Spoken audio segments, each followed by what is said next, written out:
Well, that was definitely a milestone that I never forget because I was writing offers, buying the 6 unit, 9 unit apartment complex, all cash, 10-day close. And I was 30 years old. It was like, that's a pretty good feeling. You're setting a powerful seed when you can tell somebody, here, I'll close in 1 week, but I want 200,000 off, and that worked out really well for me too, because that was year 2001, 2002, and then real estate had a good run up till 2007.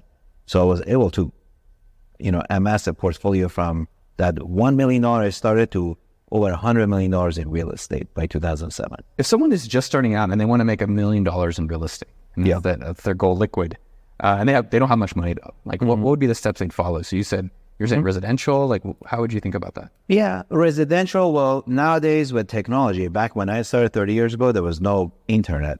So I had to actually fly out to Houston, meet with the listing broker, walk the properties, and then I would pick which one I want to buy.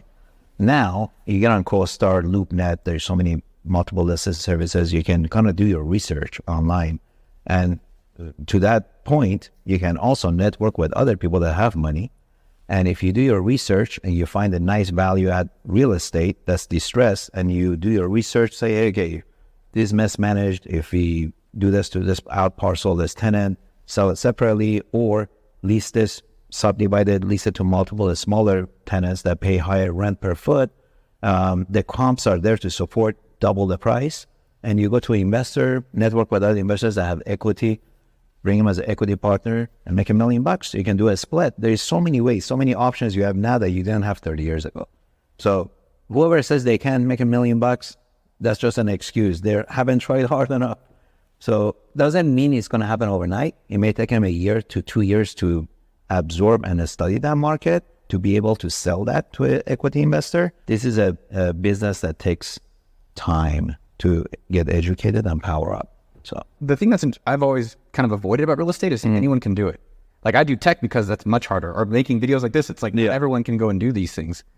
But I'm missing, like everyone's doing real estate. How are you able to be in the sounds like the top echelon performance? Like what were you doing different? I would say my timing I was very lucky because that 5-6 year of run we had in real estate, it was unprecedented, similar to what happened in the past 5 years, right?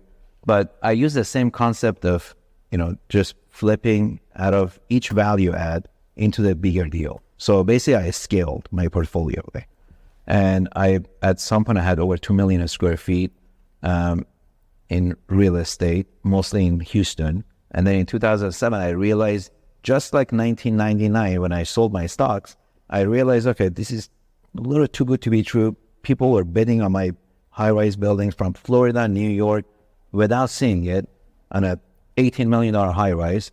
I had multiple offers. I'm like, this is not normal. It's just too good to be true. So I sold my portfolio in 2007, made a lot of money.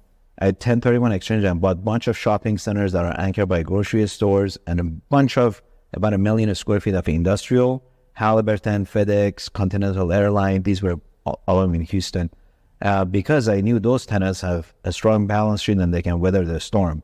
If we have a recession, surely what happened? We had a recession. Most of my high rises went back to the bank. I ended up buying 5 of them from the banking 3 years later and sold them again.